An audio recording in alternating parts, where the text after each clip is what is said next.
에베소 교회가 이제 7개의 교회 중에 첫 번째 교회인데요. 에베소 교회 사자에게 편지하기를 라고 이제 에베소 교회를 향해서 하나님이 일종의 이벨루에이션을 하는 겁니다. 평가. 어떤 분이시냐면 오른손에 7별을 붙잡고 7별은 7사자입니다. 리더입니다. 누군지는 몰라요. 그리고 7금촛대 사이, 7금촛대는 뭐라 그랬죠? 지난주에? 교회입니다. 교회. 사이에 다니시는 이가 가라사대 그랬습니다. 다니시는 이가 누구죠? 예수 그리스도예요.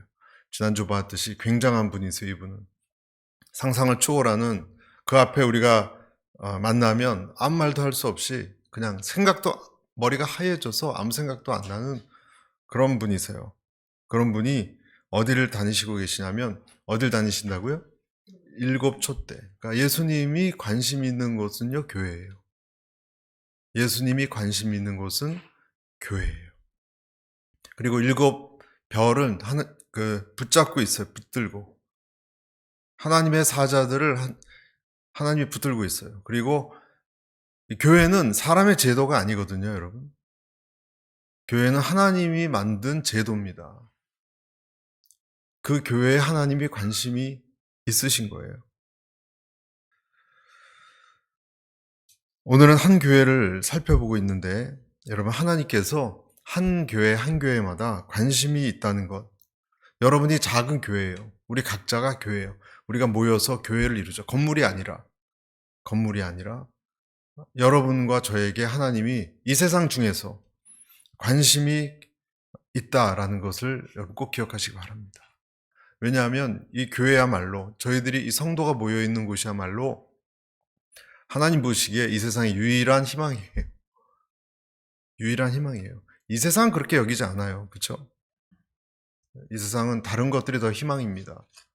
대기업이 희망이거나 정치인이 희망이거나 그런 사람들이 희망인데, 하나님 보시기에 이 세상을 밝힐 수 있는, 음부의 권세를 깨트릴 수 있는 유일한 대안은 교회고, 그래서 관심이 많으세요.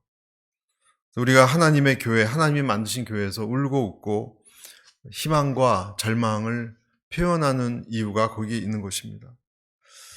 여러분, 하나님의 기대를 받고 사는 여러분, 그리고 이것은 굉장히 기쁜 일이에요. 그렇죠? 기쁜 일이지만 동시에 두려운 일이에요. 1절을 보십시오. 에베소 교회의 사자에게 편지하기를 오른손에 7별을 붙잡고 7금촛대 사이에 다니신 이가 가라사대.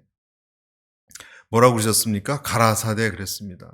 하나님께서 그렇게 교회에 관심이 있으시고 또 7별, 그러니까 사자를 붙들고 계시면서 가만히 계신 분이 아니라 말씀하시는 분이세요. 이분은 가라사대 그랬습니다. 우리가 밥 먹을 때도 하나님께서 말씀하십니다. 하나님의 말씀을 우리가 희한하게 생각할 것이 없어요. 때때로 하나님이 특이하게 말씀하시기도 하지만 하나님의 음성은 우리 안에 내재되어 있고, 그리고 메아리칩니다. 메아리칩니다. 특별히 극심할 때는 들립니다. 여러분, 극심한 어려움이 있을 때나 어지러울 때, 그리고 어떤 것을 향할지 모를 때 우리 안에 그 소리가 사실 들립니다. 하나님을 믿고 따르는 자들에게는 어떻게 들리는가? 여러분, 병원에서 무서울 때, 또 누구를 만나기 힘들 때, 여러분, 하나님의 어떤 음성이 들리시죠? 어떠한 내 속에 있는 괜찮을 것 같은 마음이 드는 거예요. 또 능히 해낼 수 있을 것 같은 마음이 드는 거예요. 또 내가 어떤 사람과 막 싸우면 그런 소리 들리지 않습니까? 이제 그만해라. 네가 져라. 라든지 이런 음성이 들리는 거예요. 징을 치면 징의 울림소리가 들리듯이 우리 안에 하나님께서 말씀으로 주셨던 그 징소리 같은 것이 웅웅거리고 울리는 거예요. 거룩해야 되지 않느냐? 이럴 때 네가 양보해야 되지 않느냐? 이럴 때 너는 용기를 내야 되지 않냐? 이런 소리가 들립니다. 그래서 하나님께서 에베소 교인들에게 지금 말씀을 하시고 아마 이 소리를 분명히 듣기 시작했을 겁니다. 에베소 교회는 어떤 교회냐면 하나님의 음성을 들을 만한 교회는 아니었습니다. 굉장히 타락한 도시, 에베소라는 도시 자체가 타락했습니다. 소아시아의 강하구에 위치한 그 교통 중심지, 상업 중심지는 다 타락해요, 원래. 사람이 많고 돈이 오고 가는 곳에는 그럴 수밖에 없습니다. 인간의 욕망이 집중되어 있는 곳은 여러분 타락하지 않은 곳이 있습니까? 이 세상에. 항구 지역 특히 다 타락했습니다. 타락했다는 뜻은 뭐냐면 인간의 욕망이 최대한으로 발산되기 좋은 여건이 다 만들어졌다는 거예요. 이것을 표출할 수 있는. 그래서 대표적인 것이 아데미 여신이에요. 아르테미스. 그래서 그 아르테미스 문화가 쫙 깔렸어요. 그 문화가 쫙 깔렸어요. 여러분 어느 프랑스 파리를 가건 런던을 가건 그런데 이렇게 사진으로 보면 전 못 가봤기 때문에 거기 어떤 문화가 이렇게 플랜카드도 있고 이렇게 보이지 않습니까? 그곳에 카페나 레스토랑이나 호텔이나 관광지 있는데 또는 어떤 기관에 보면 그 도시의 철학과 생각들이 다 나와 있어요. 루브르 박물관이건 그 시대를 대표하는 그리고 사람들이 추구하는 구호 같은 것들이 붙게 마련입니다. 그런데 이 도시는 아르테미스 여신을 섬겼다 그랬어요. 또 다른 말로 다이애나 여신이라고도 하는데 세계 7대 불가사의 신전이 여기 있다고 합니다. 한마디로 뭐냐면 우리 에베소에서도 우리가 데메드리오라고 그 우상 제조업자가 나오는데 바울이 우상을 타파하니까 화가 나가지고 바울을 두드러 부시고 다 방해하려고 했던 사람이 데메드리오입니다. 그러니까 이 도시 자체가 아르테미스는 음란의 여신이거든요. 엄청난 수천 명의 창녀가 있었고 그리고 그러한 것을 뒷받침할 만한 그런 것이 있으려면 음식이 있어야 되고 술이 있어야 되고 그렇죠? 그리고 사람들이 기거할 수 있는 모텔업이 또 해야 여러 군데에서 올 거 아닙니까, 여러분? 그럼 금융업, 돈을 바꿔야 되는 사람들, 음식을 먹고 거기서 나와서 또 그러한 문화를 즐기기 위한 전체적으로 부유할 수밖에 없는 도시적 환경이에요. 그 원흉이 어떻게 보면 아르테미스 여신을 섬기는 것이다라고 말할 수 있습니다. 그래서 그것을 상업적 이유와 종교적 이유로 더 부추기는 거예요. 더 부추겼던 것이 에베소 지역이었습니다. 그러니까 종교와 상업이 얽히고 설켜서 이익 집단화되니까 그리고 여사제와 사제가 있었고 엄청난 매춘이 있었기 때문에 비즈니스가 굉장히 발달한 곳이 에베소가 되어서 여기서 하나님의 음성을 듣는다는 것은 정말 힘든 일이에요. 월스트리트에서 하나님의 음성을 듣고 내가 증권 분석가로 일을 한다? 굉장히 힘든 일이에요. 힘든 일이지만 그런 일이 일어나는 사람들이 있지 않습니까? 풍요로웠던 이유가 다 있었던 겁니다. 여기에 한복판에 에베소 교회가 있었어요. 그 에베소 교회에게 하나님이 말씀하세요. 여러분 이런 죄악의 한가운데 있는 사람에게도 주님께서는 뭐 하신다고요? 말씀하세요. 그분은 말씀하세요. 환경에 따라서 말씀 안 하시는 분이 아니에요. 문제는 우리가 듣지 않으려고 하기 때문에 점점 귀가 어두워지고 안 들리는 것이지 어디나 말씀하세요. 2절에 그 내용이 나오죠. 2절 같이 한번 읽어보겠습니다. 시작. 내가 내 행위와 수고와 내 인내를 알고 또 악한 자들을 용납지 아니한 것과 자칭 사도라 하되 아닌 자들을 시험하여 그 거짓된 것을 내가 드러낸 것과 네. 또 3절까지 읽겠습니다.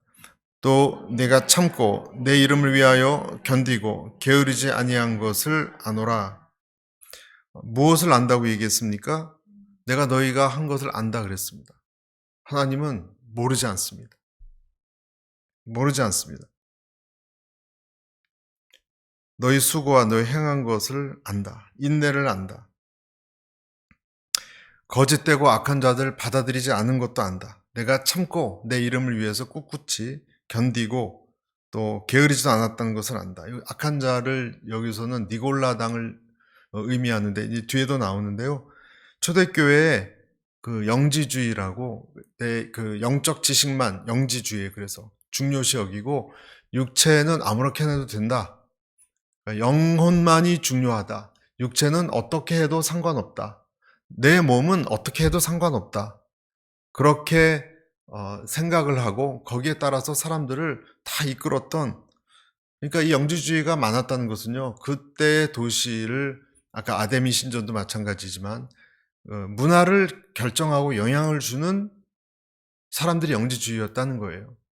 지금하고 여러분 너무 비슷하죠? 지금도 마찬가지예요. 여러분 지금 젊은이들의 구호가 뭡니까? 네 몸은 네 맘대로 해라 아닙니까? 성도 마음껏 바꾸는데요. 다른 거 더 말할 것도 없죠. 엄마 아빠도 노터치예요. 어느 나이가 들면. 내 몸 내가 알아서 하고 내 쾌락의 극대화를 위해서 살아가는 거예요. 내 몸은 내 거다라는 주의. 내 거니까 내 마음대로 하는 거죠. 내 머리 스타일 내 마음대로 하듯이. 그때나 지금이나 이 생각이 많이 있었어요. 그래서 황제 숭배가 있었거든요. 로마에. 황제 숭배에도 참석하고. 아까 말씀드린 아르데미 신전에 가서 그 음란한 거기도 참석하고. 거기도 참석하고. 헬라 신에 다른 신에도 나아가고.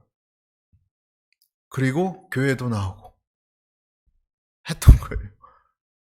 타락한 크리스천들이 많이 있었을 것입니다.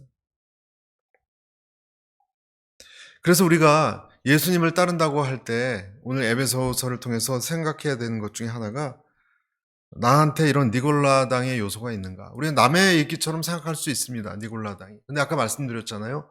내 육체를 내 것으로 소유주가 나라고 생각하고 생각을 하면서 교회를 다닌다면 니골라당의 파트를 내가 붙이고 다니는 것과 똑같아요, 여러분. 청년들 중에서 그런 사람들이 있을 수 있어요. 청년들 중에서. 이 세상의 니골라당의 영향을 받은 겁니다. 아데미의 영향을 받은 겁니다. 우리가 아니라고 하지만 사실 많은 젊은 크리스찬들 요즘 시대에 돈과 쾌락을 사랑하면서 주님을 보험 들듯이 듣는 거예요, 그렇게. 그러면 주님은 뭐라 그러시냐? 내가 다 안다 말씀하시는 거예요. 나는 다 안다. 다 안다 말씀하세요.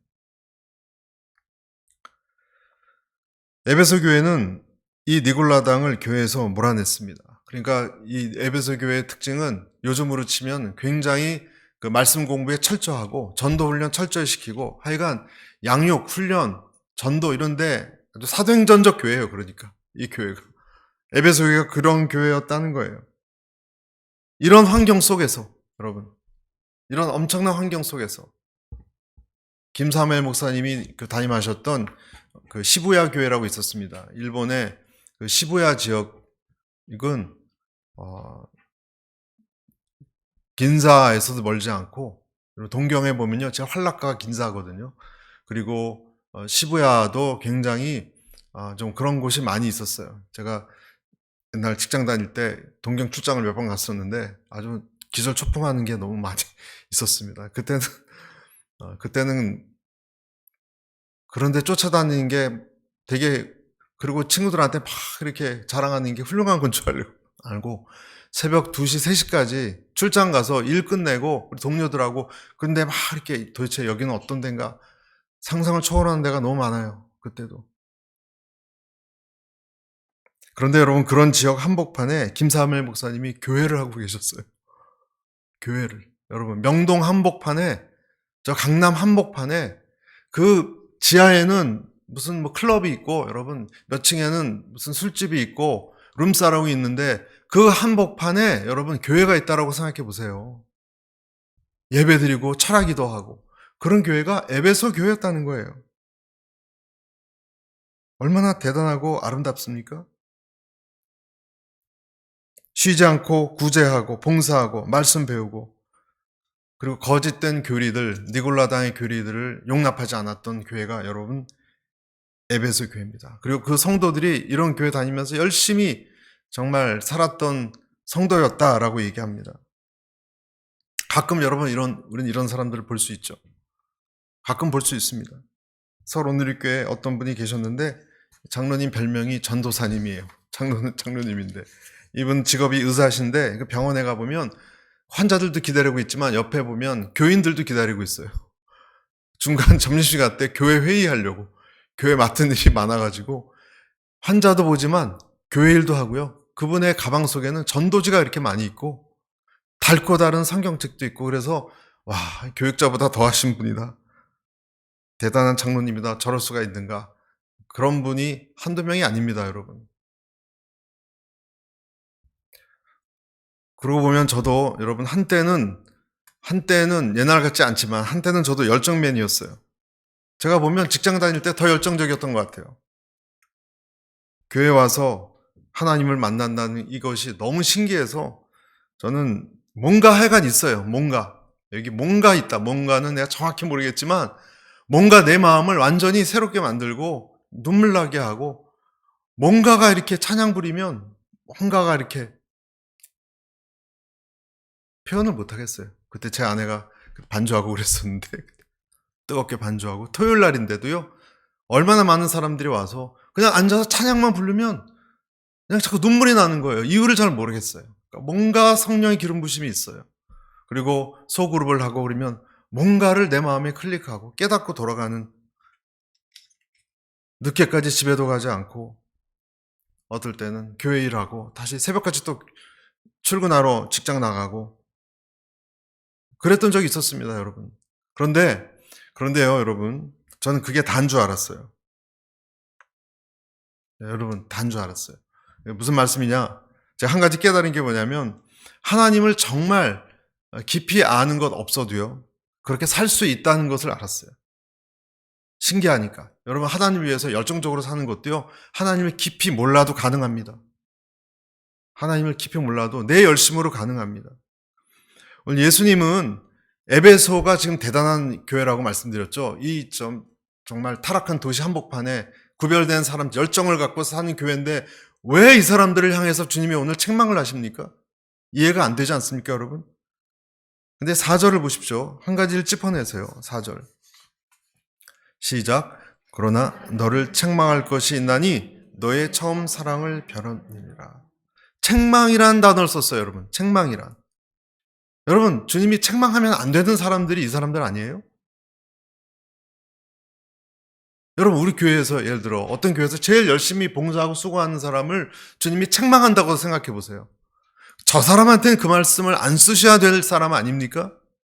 그런데 예수님이 뭐라 하시냐면 칭찬하지 않고 책망했어요. 왜? 처음 사랑을 잃어버렸다.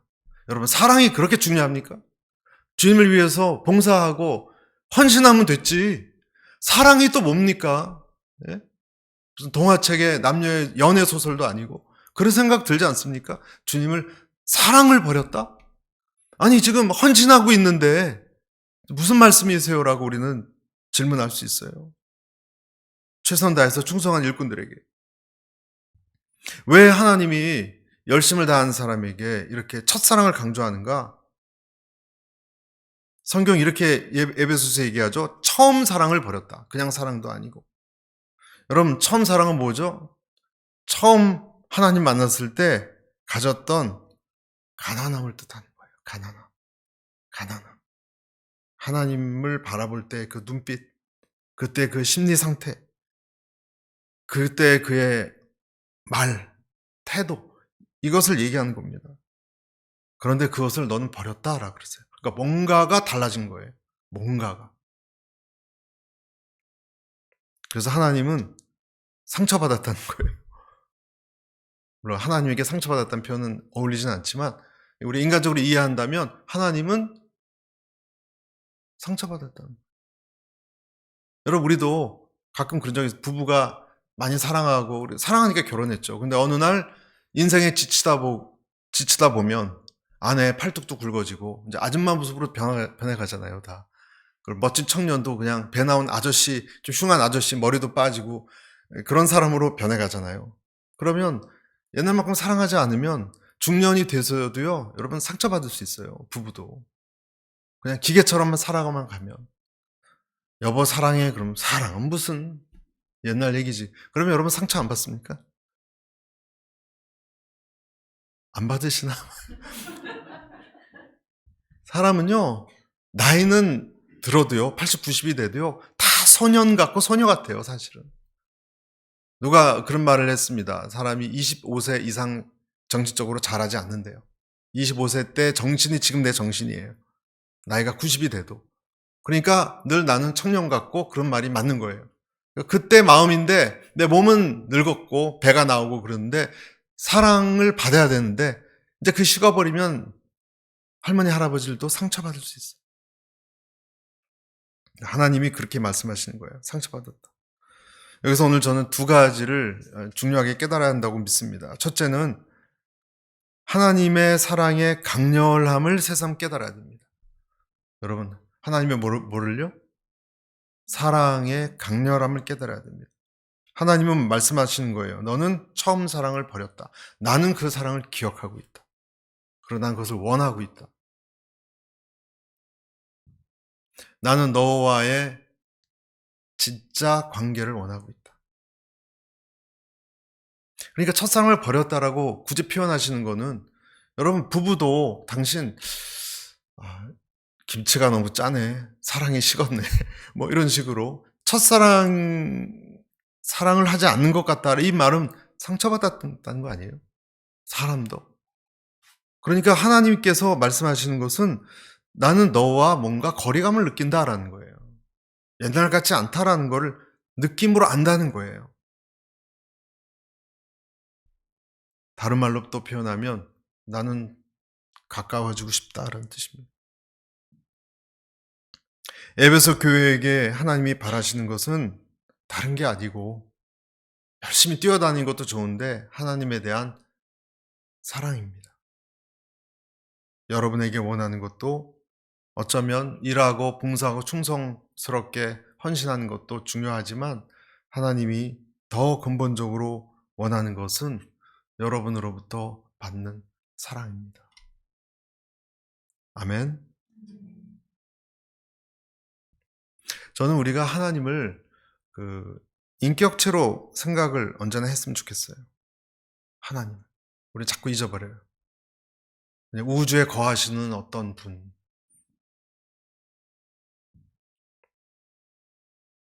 어떤 물질적인, 무소부재하신, 상상도 못하는 어떤 분으로 여러분 느끼세요? 하나님은 물론 그러신 분이지만 우리 안에 들어오고 싶어 하시는 분이세요. 인격이세요, 여러분. 인격은 어떤 특징이 있죠? 세 가지가 있죠? 세 가지가 꼭 있어야 인격이라고 얘기합니다. 감정이 있고요. 감정이 있어요. 하나님이 희노애락이 있으세요.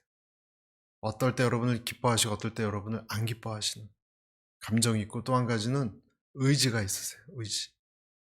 해야지. 내가 저 친구를 축복해야지. 의지가 있어. 하나님이 의지가 있으세요. 그리고 하나님은 지적이세요. 다 아세요. 여러분의 밑바닥 마음의 동기까지 다 훑으세요.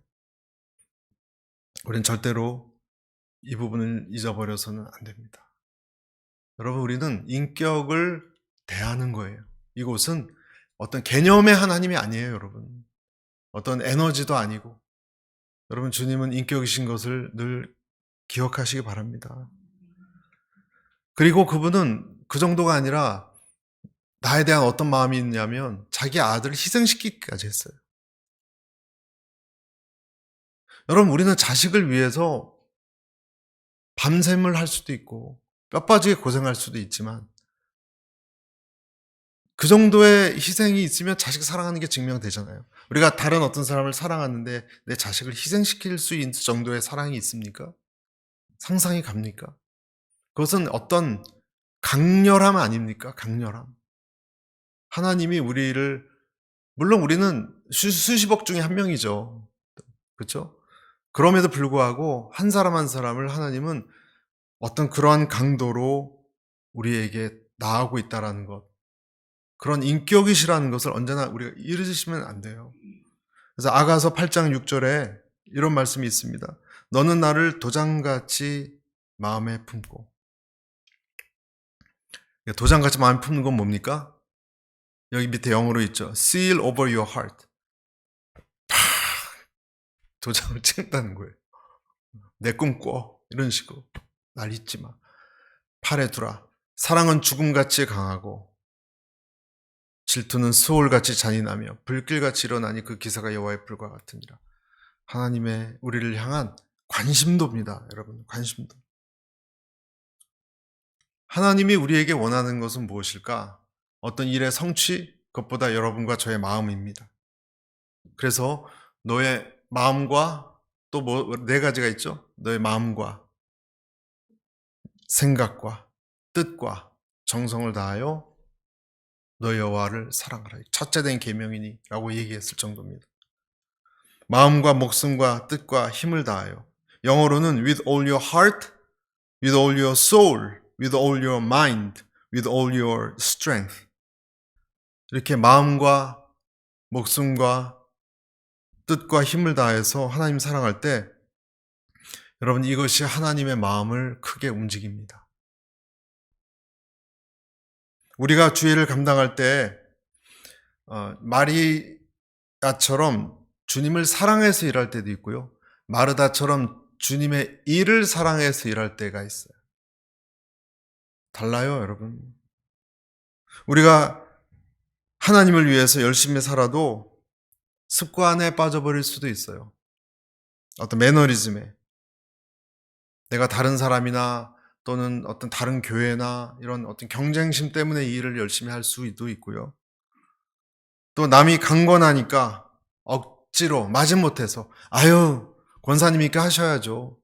집사님이니까 하셔야죠. 강권하니까 마지못해 일을 할 수도 있습니다.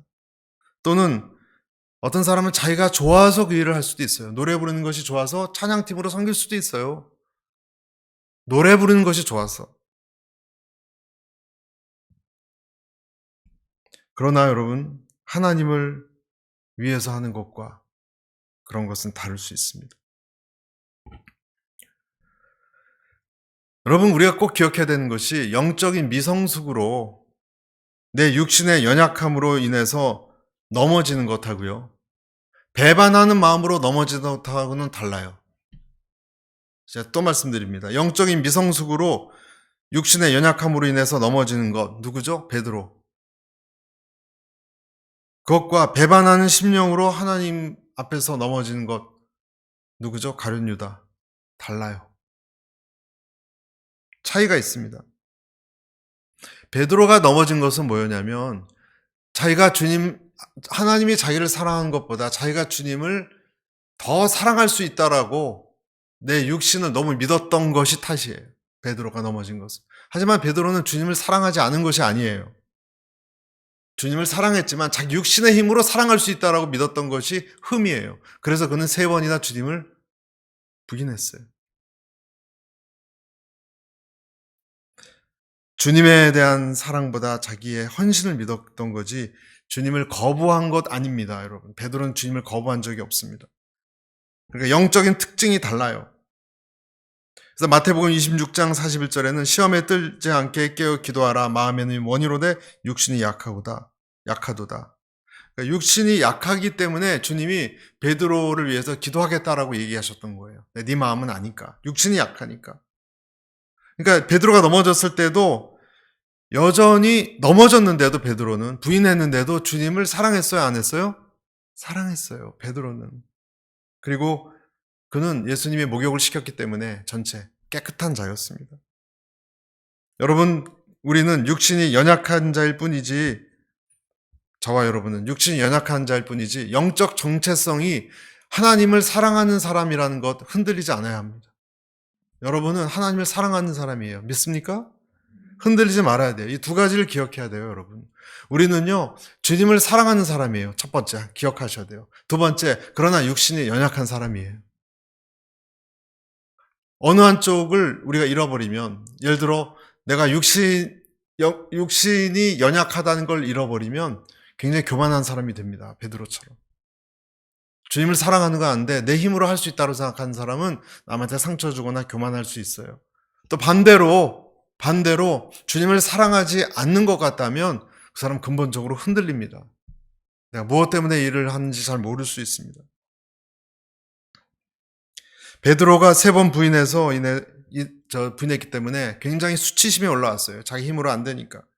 근데 그 수치심을 깨트리기 위해서 너는 날 사랑하느냐라고 주님이 3번이나 고백을 받게 하신 겁니다.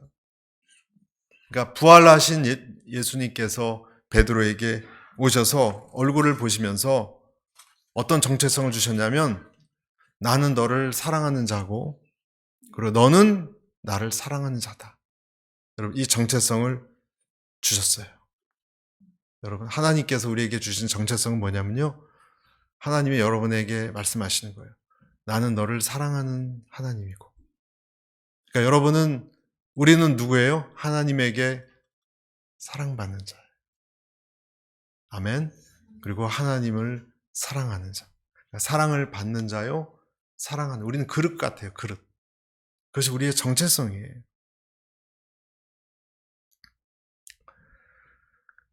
내가 아무리 약함에도 불구하고 하나님이 나를 즐거워한다. 내가 아무리 연약하고 넘어져도 하나님이 여러분을 즐거워하고 좋아하신다.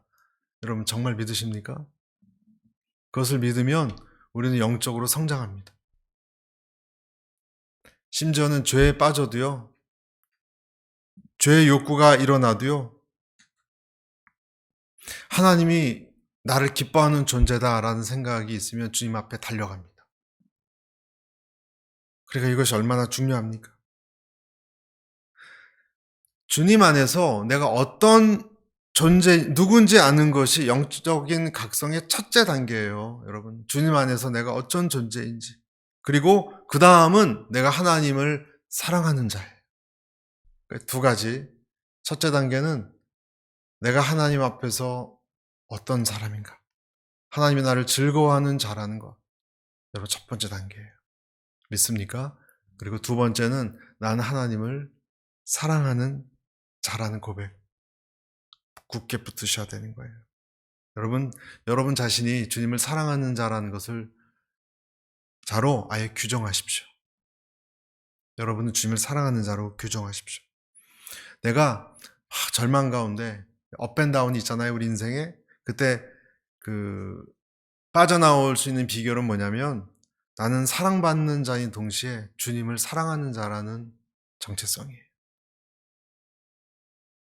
그럼 여러분 빠져나올 수 있어요. 넘어지지 않습니다. 넘어지지 않습니다. 그래서 이 영적인 즐거움은 하나님이 나를 사랑한다라는 이 즐거움은요, 힘을 줘요. 아가서 8장 7절에 이런 말씀이 있습니다. 많은 물도 이 사랑을 끄지 못하겠고, 같이 읽습니다. 홍수라도 삼키지 못하나니 사람이 그의 온 가산을 다 주고 사랑과 바꾸려 할지라도 오히려 멸시를 받으리라. 하나님이 나를 사랑한다라는 생각이 내 마음을 지배하면요, 죄까지 정복해버립니다. 하나님이 나를 사랑한다라는 생각이 나를 지배하면 내 안에는 죄를 정복해버립니다. 연인이 되면 하나님이 나의 유혹이 줄어듭니다. 여러분 대부분 크리스천들이 죄에 빠진 이유가 뭐냐? 여러분 왜 빠질까요? 왜 그런 유혹에 넘어갈까요? 고통이나 두려움 속에 위로를 받고자 하는 욕구 때문에 그래요. 다른 곳에서 내 마음의 외로움과 고통의 위로를 받고자 죄의 유혹을 받아들이는데 잘못 반응하는 거죠.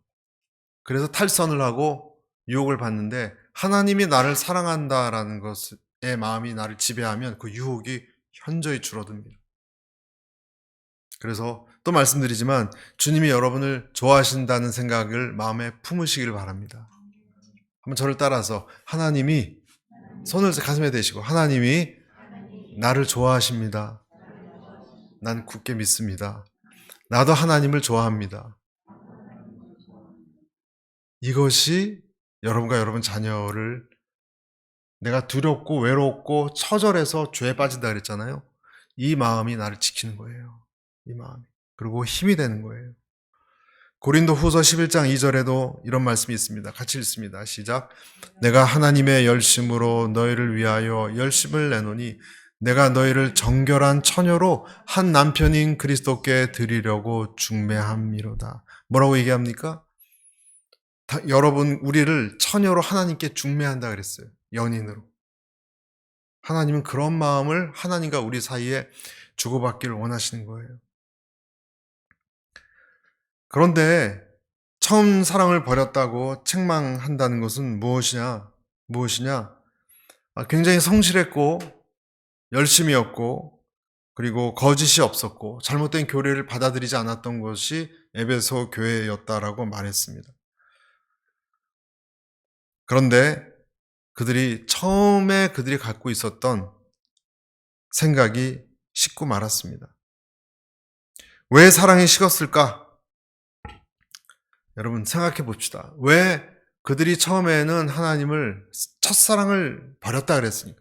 첫사랑이 있었는데 그렇게 출발했는데 왜 식었을까? 몇 가지 이유가 있을 수 있어요. 아까 말씀드린 니골라당을 몰아내느라고, 니골라당은 잘못된 사상을 주입시켰던 곳이니까 율법적으로 정죄하고 판단하는 분위기가 한몫했을 겁니다.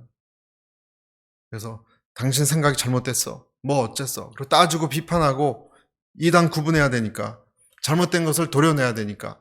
그러니까 교회 안에 그런 좀 율법적이고 아주 철저한 그런 모습이 들기 시작했던 것이 영향이 있었을 거예요. 여러분, 우리나라도 옛날 신사참배 때문에 교회 간의 분열과 싸움과 고성이 오고 가고 이루 말할 수 없었습니다. 일제시대 때. 신사참배가 나쁘니까 그것 때문에 토론이, 그러니까 서로 같은 목사지고 같은 장로고 그렇지만 고성이 오고 가고 죽일 놈 살릴 놈이 되는 거예요, 여러분. 그러니까 교회에 그런 이유가 있지 않았을까? 수많은 교단이 갈라졌듯이 사람들 사이에 분열이 일어나지 않았을까?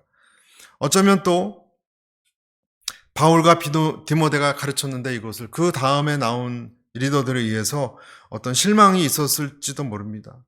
그 중에서도 교인들이 이 로마의 핍박이 있었던 데이기 때문에 로마 군대에 끌려가 죽임당한 사람도 있었을지 모르고, 질병 때문에 또 마음이 상한 사람이 있었을지도 모르고, 여러분 이때가 박해 기간이었다는 걸 우리가 기억해야 돼요. 어떤 사람은 또 낫지 않는 질병 때문에, 또 아까 말씀드린 에베소 교회 다른 곳은 너무 풍요로운데 하나님은 우리를 돕지 않는 것 같은 그런 마음 때문에 마음이 식어져 갔을지도 몰라요. 오히려 저는 이 두 번째, 마지막 부분이 제일 큰 혐의를 두고 싶어요. 너무 부요하니까 에베소 교회도 부요해졌고 경제적으로 번영이 일어나니까 성도들의 마음이 자꾸 세상적으로 나아가게 된 것입니다. 한국 교회 신앙이 그렇게 되지 않았습니까?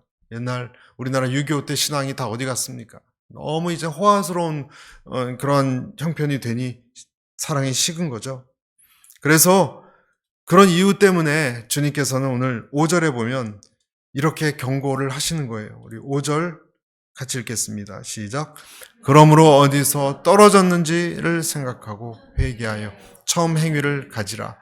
만일 그리하지 아니하고 회개하지 아니하면 내가 네게 가서 내 촛대를 그 자리에서 옮겨. 자, 마지막 여러분과 나누고 싶은 것. 뭐라고 말씀하세요? 지금 예수님이 하시는 말씀입니다.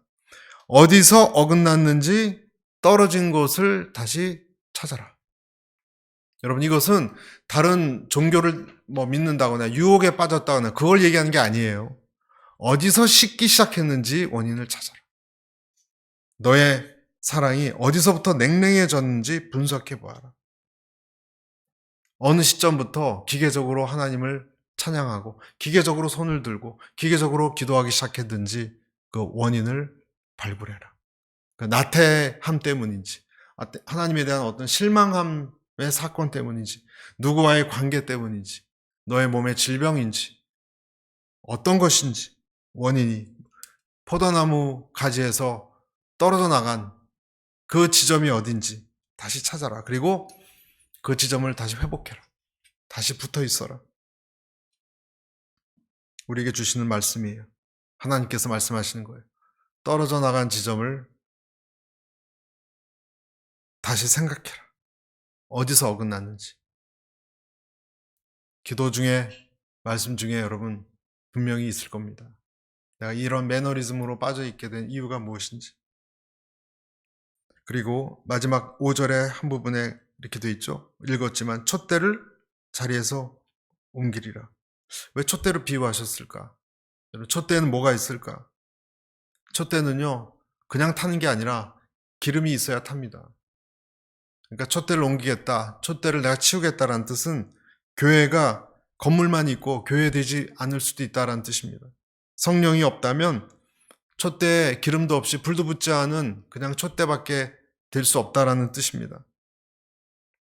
그래서 에베소 교회는 이런 경고를, 무서운 경고를 듣고 어떻게 했을까요, 여러분? 회개했을까요? 회개하지 않아서 역사 속에서 완전히 사라졌습니다.